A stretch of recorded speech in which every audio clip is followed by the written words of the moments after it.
On today's show, I'll discuss some of the top storylines that could define the Mets season in 2025.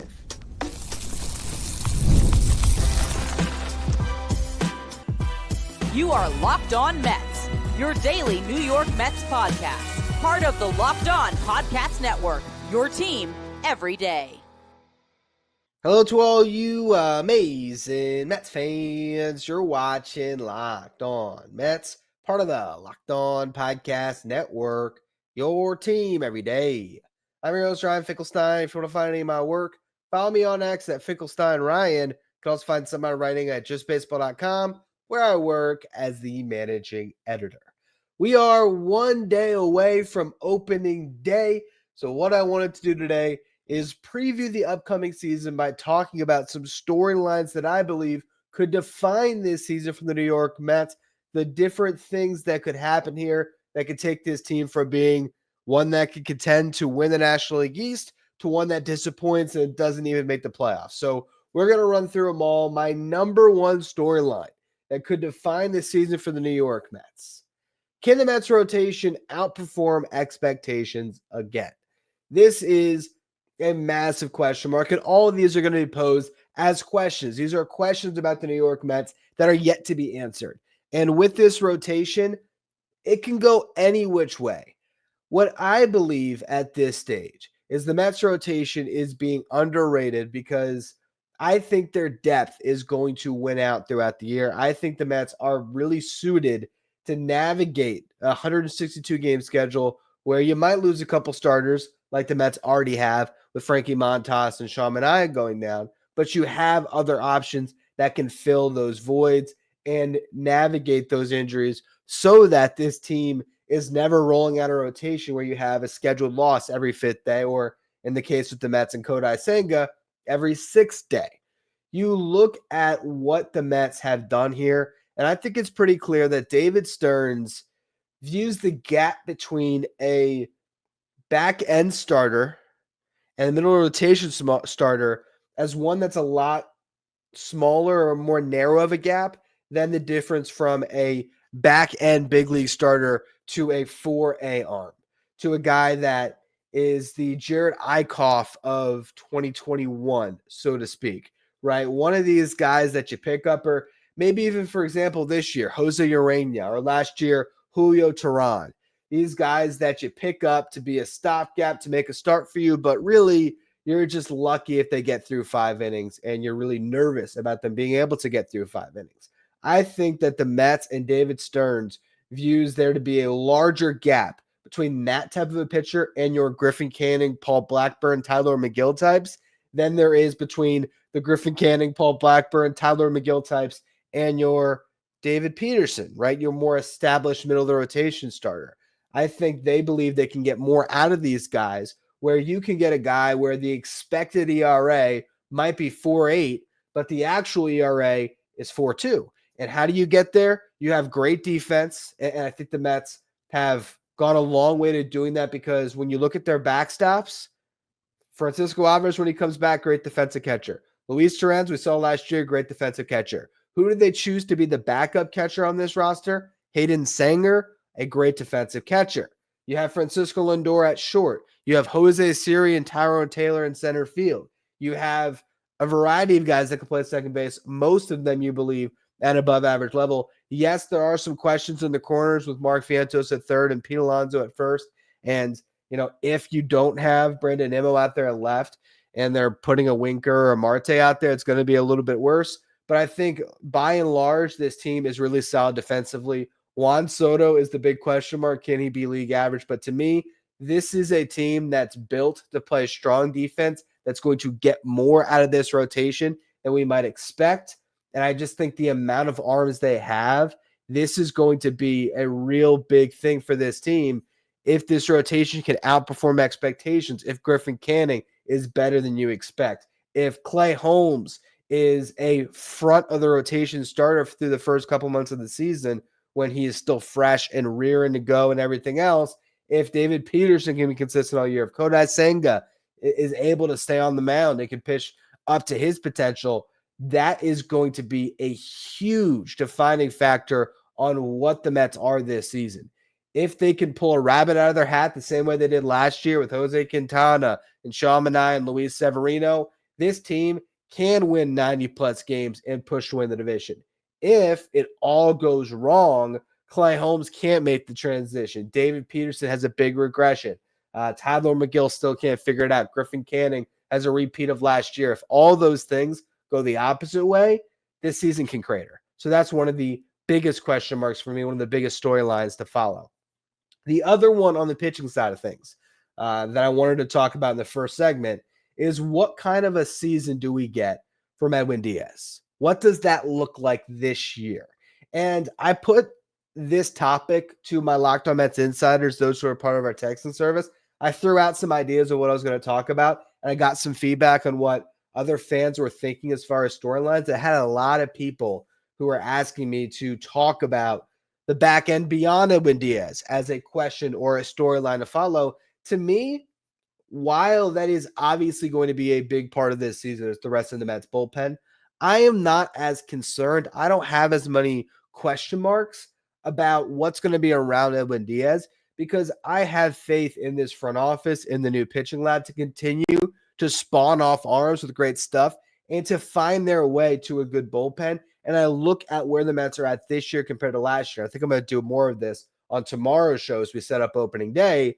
You have an AJ Minter now. You have Reed Garrett after a full season in a big league bullpen, more established. You have Ryan Stanek. You have Daniel Nunez, who will play a role. You have Max Kranick and Huascar Brazaban, who could be multi-inning weapons. You have Jose Budo, who can also be a multi-inning weapon. And again, you have this pitching lab that can give you more arms at certain points this season that might just be big pieces. I'm not as worried about innings 6 through 8. I think the Mets are going to figure that out. I am more worried and more curious about what the Mets get out of Edwin Diaz because Edwin Diaz is going to be the closer. There's no, oh, it's not working, we're going to go to somebody else. That's Edwin Diaz's job. If he struggles, they could do what they did last year and he could have an IL stint and he's going to come right back and it's going to be Edwin Diaz again. Like Edwin Diaz will get all the closing opportunities unless he has a disaster of a season. And then, well, that answered your question. And that's something that could create your bullpen. If Edwin Diaz is the Edwin Diaz from 2022 and he is hand the ball to him and you know you're going to get the save and he is striking out half the batters that he faces and he is lights out, that is going to make this bullpen elite. I think they're going to be good regardless. But as we saw last year, if Edwin's not right, he's going to keep getting force-fed those opportunities. And if he's shaky, those are games that can really come back to haunt you in the standings. So to me, it's a bigger question mark and a bigger storyline to follow to see what Edwin Diaz looks like this year. Because if he's elite, the bullpen will follow. If he's shaky, the bullpen will follow as well. I got a lot more questions, a lot more storylines to talk about. We're going to start looking at some of the top tier offensive pieces in the next segment. First, though, a quick word from our sponsors. Today's episode is brought to you by Wonderful Pistachios. So you're looking for the snack that's both delicious and nutritious. Look no further than Wonderful Pistachios, where you can crack into a good source of protein. Wonderful Pistachios is one of the highest protein nuts. Each 1 ounce serving has 6 grams of protein, giving you over 10% of your daily value. Plus, they're packed with fiber and better for you unsaturated fats to help you feel fuller, longer. Personally, I love the no-shell varieties of Wonderful Pistachios. It's the perfect grab-and-go snack. Over the weekend, I flew out of town for my cousin's wedding.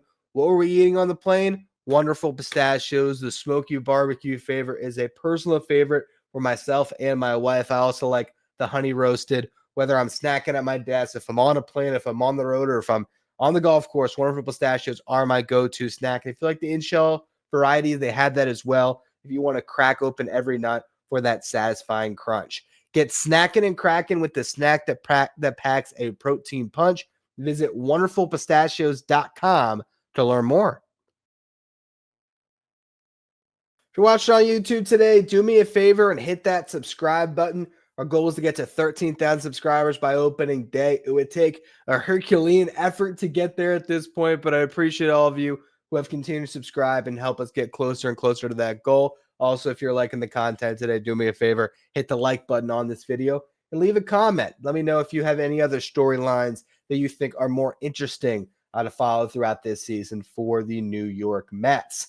Getting back to my top 7 storylines, number 3, will Pete Alonso finally have his monster contract year? I think this is a huge storyline to follow. Obviously, his path to breaking Darryl Strawberry's record to be the Mets' all-time franchise leader in home runs, that's going to be a really fun subplot of this season.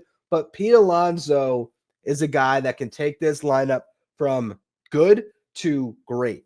If Pete Alonso is the guy we saw in 2022, where he's hitting for a bit of a higher average, where he's coming through in those clutch RBI situations, where he's getting his strikeouts to a little more of a manageable rate, Pete Alonso has the ability this year to put together the best statistical season of his career. Now, he's had a couple really good ones. You look at, of course, his rookie season where he set the rookie home run record. That was a great season. When you look at 2022, altogether, I think that was his most complete offensive season. And when you're talking about home runs, while his batting average was below 220 in 2023, he did hit 46 bombs. I still wouldn't call that a great season. In fact, I would say that was maybe one of his worst, but the power production was elite and he still drove in well over 100. This is the year where Pete Alonso has the ability, with the lineup that he's going to have around him, to push for a gaudy RBI total, 120, 130 RBI, something nuts, because he's got Lindor and Soto getting on base in front of him. He's going to have some solid protection behind him between Mark Vientos and Brandon Nimmo. Pete Alonso should have a big, big year, and that's going to set him up to opt out of this contract after collecting the $30 million, where he's the highest paid first baseman in baseball this year. He can opt out, try the market again, and I think the market could be more friendly to him. Even though he was the top name on this in this past class at first base, I think being the second name to Vladdy, where Vladdy is going to be asking for 500, 600, some crazy amount of money, Pete Alonso, if he's asking for 150 million, if you're a team that needs first base help and Vladdy's asking for 500 and Pete's asking for 150 to 200, all of a sudden Pete seems a lot more reasonable, especially if he's coming off a season where he clears 40 bombs and declares 120 ribbies. I think he can do that. I think he can do even better than that. I mean, Pete Alonso has the chance to put up video game numbers this year. And if he does that, again, this lineup can be so elite. It can be such a powerful lineup that teams fear, going through a 1-3 of Francisco Lindor, Juan Soto, and Pete Alonso, which leads me to my 4th storyline to watch this year. How great will the Mets' 2 superstars be? You have Lindor coming off an MVP runner-up season. You have Juan Soto coming off a 3rd place runner-up season as the AL MVP. What will the Mets get out of these guys? Because I've talked about this offseason. I think the Mets have the best 1-2 punch in baseball when you're talking about superstar players. The Dodgers obviously have Ohtani and Betts.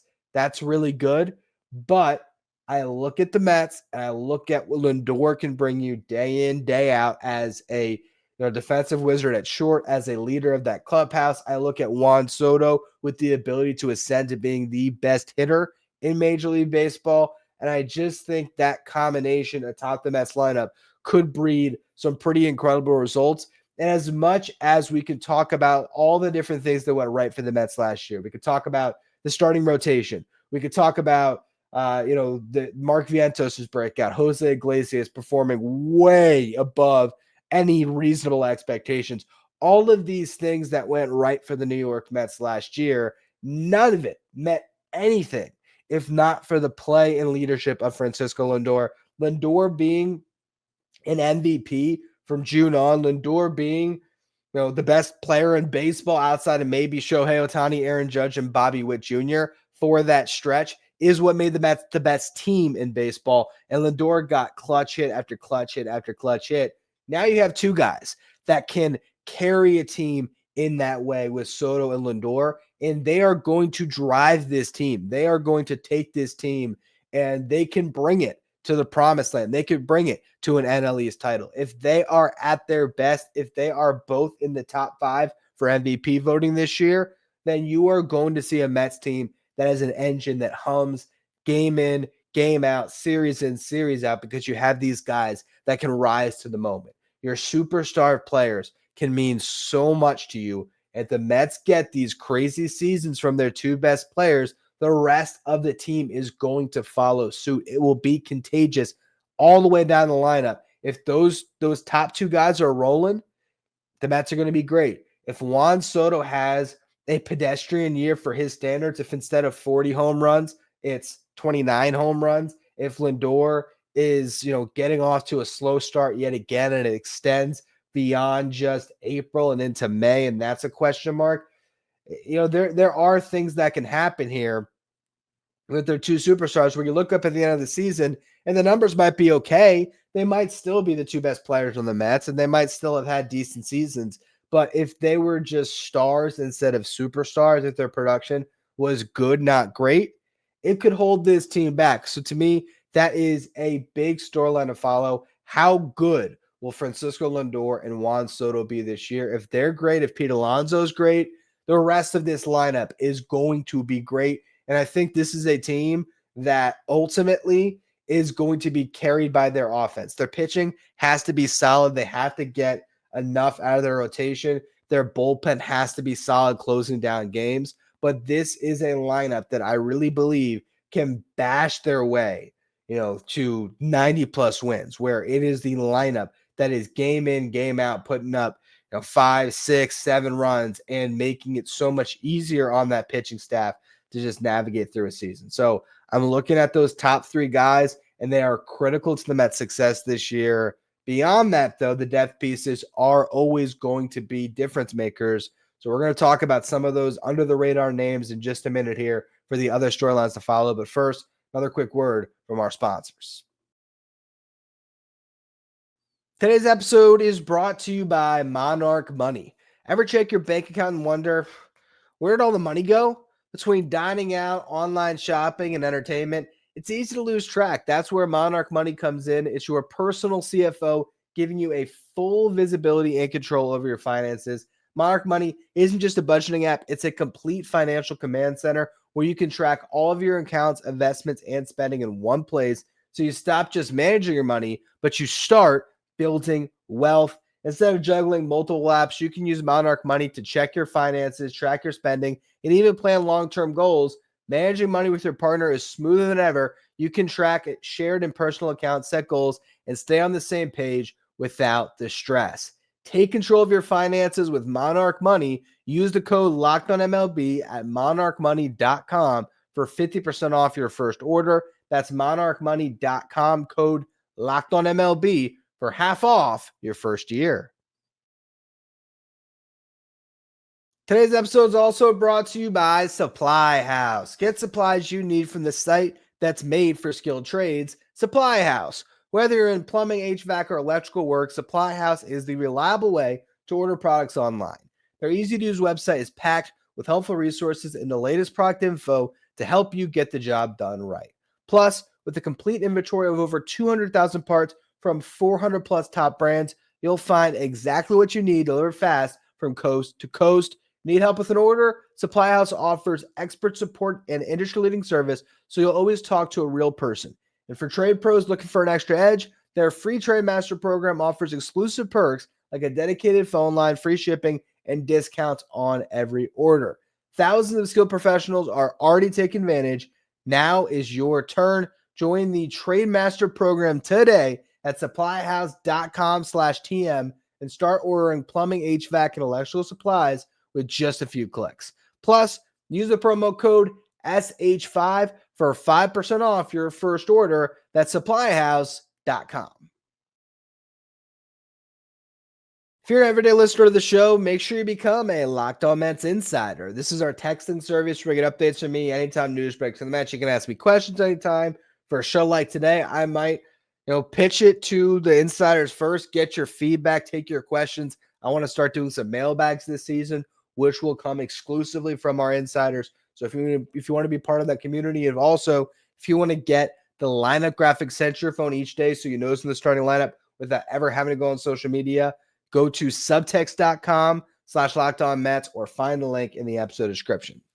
All right, so let's talk about my next question or storyline to follow for the New York Mets this year. And that is, will the Mets have a better year on the farm? The reason why I think this is an important storyline to follow is because last year, the Mets were brutalized by injuries in their farm system that limited their trade capital to deadline to some extent, but also guys that could have helped them. I was going back, and one of the shows that I'm going to do on Friday is top 10 bold predictions for the Mets top prospects, going into this year. I did the same show last year. One of the predictions I had was that Drew Gilbert was going to start 50 games out of the Mets outfield. We never got to see Drew Gilbert because he got hurt and he never got to prove himself in Syracuse. Jet Williams is a guy last year we thought, you never know, maybe he can make an impact. He was hurt. He was out for the year. Jesus Baez had a breakout in low A, got a call to high A, got hurt. Jacob Reimer was another one. So there were so many injuries. If the Mets can keep their top prospects healthy, for one, these are guys that can help the big league roster. And also, these are guys that can become trade capital and prospects that might end up being dangled to get you the big piece of the deadline, which leads me to my next question. How can the Mets evolve during the 2025 season? That's another one that I think is going to be something to follow, because as David Stearns has talked about and others have talked about his philosophy, they view the roster as this living, breathing, ever-changing organism that will evolve throughout the season. The Mets 26-man roster on opening day is just the roster for the first couple weeks of the season. Then you might get Jeff McNeil back. Then soon after that, you might get Sean Manaea back. And then that's going to maybe take away a Luis Acuna or a Brett Beatty. That might, take away a Tyler McGill potentially. That might lead to a Griffin Canning sliding to the bullpen or Paul Blackburn getting cut. You never really know what's going to happen, how this roster is going to take shape across the course of the season. But that is definitely something to follow. And if you're sort of looking at the waves of this, I was going to, and I might still at some point, talk about the next wave the Mets have. And what I mean by that is the next augment to the roster that can happen, that can change things. Last year they had, a certain group to start. JD Martinez was one thing that changed. Alvarez goes out. It's a Tomas Nido, Omar Narvaez backstop. Jorge Lopez launches the glove. The Mets decide to cut Narvaez. They trade for Torrens. They bring up Iglesias.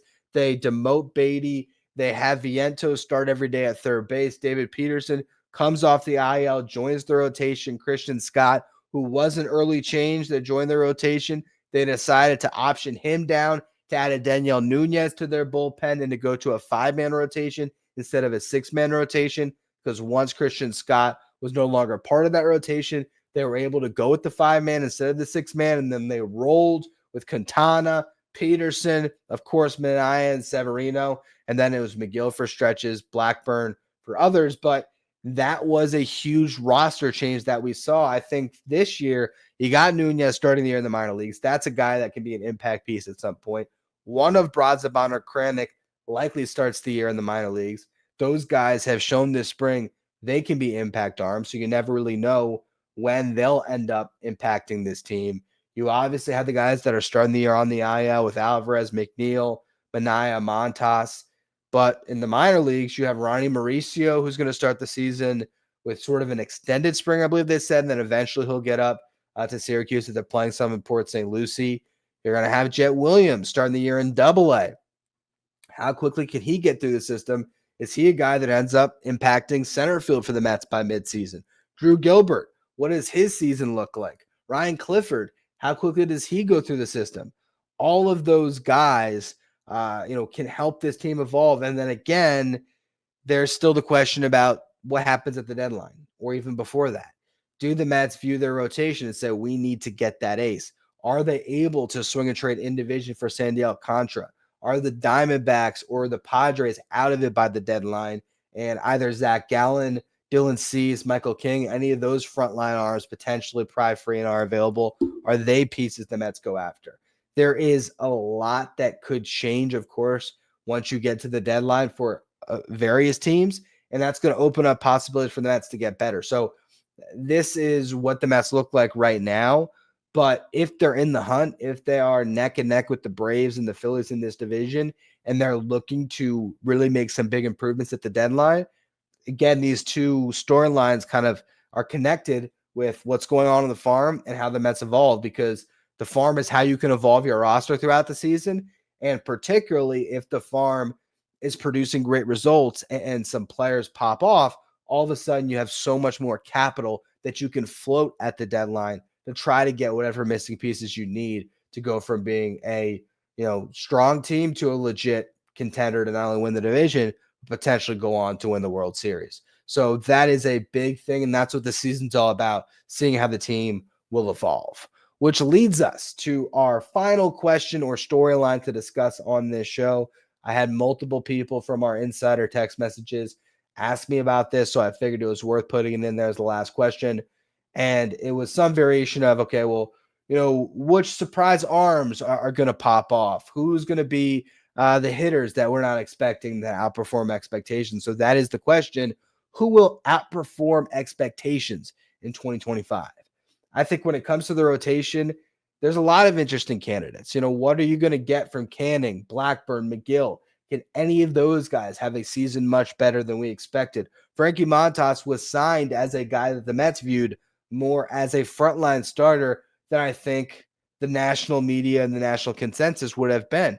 But they really like his stuff. Sean Manaea comes back to again be that guy. What does he look like after a ton of a workload last year and coming off this oblique injury? Kodai Senga, expectations for him are probably at an all-time low, but we know if he's right, he can surpass them. So there's a lot of different candidates who can outperform expectations. And then, of course, you're talking about the young players. What's the expectation for Brett Baty? It's changed a little bit already from just spring training results, but is he going to Wally Pip Jeff McNeil and grab that second base job and never let go of it this season? Is Mark Vientos is going to back up his strong year from last year? Outperforming expectations is what can take a good team and turn into a great team. You need your stars to be stars. That's why I've talked about, Soto, Lindor, Alonso, Diaz throughout the show today. But all these other guys can obviously make the Mets that much more dangerous. But at the end of the day, it all will be a surprise. We can never really project or have a full grasp of what a season is going to bring as a fan, because it always is going to be a surprise. That's the beauty of baseball. There's no way to know what the soap opera of the 2025 season is going to produce. It's day in, day out. There's games after games after games. There's 162 stories that will unfold. Different characters will play key roles throughout. And that's why we love baseball, because every single night the Mets can surprise and something new can happen. Sometimes it's going to be great. Sometimes, of course, it's going to be frustrating and we're going to be pissed off, and you're going to come to Locked On Mets to just, get out your frustration and hear me get mad, because that'll connect us as we go through this journey as Mets fans together. And then, of course, there's going to be the times where everything is rolling and the Mets are winning series after series after series. Maybe they go on some nice winning streaks and we are all just living in that cloud nine euphoria. That's what baseball's about, and that's what I can't wait to cover for you guys throughout the 2025 season. Tomorrow, we're going to talk about a difference, or what a difference a year makes. As I preview opening day, we'll go over whatever the opening day roster officially is, compare that to last year, set the stage for what's about to unfold. I am a little bit under the weather. I hope you guys haven't heard that in my voice. I'm dealing with a little bit of a cold. So hopefully I'm feeling pretty good by the time we get to opening day, where I can feel good enough to do a live show without having to gross you all out and blow my nose throughout the podcast live. So we'll see how that goes. But the plan is for me to go live after the game on opening day. So if you don't want to miss out on any of your Locked On Mets content, make sure you hit that subscribe button if you're watching on YouTube. If you're listening on the audio side, follow, rate, and review wherever you get your podcast. Thank you for making Locked On Mets your first listener, your first watch every day. Now for your second watch, head over to YouTube and check out the first ever 24/7 streaming channel covering everything in the world of sports. Talking about Locked On Sports Today with our local host from each team, league-wide host from each league. Find Locked On Sports Today streaming 24/7 on YouTube.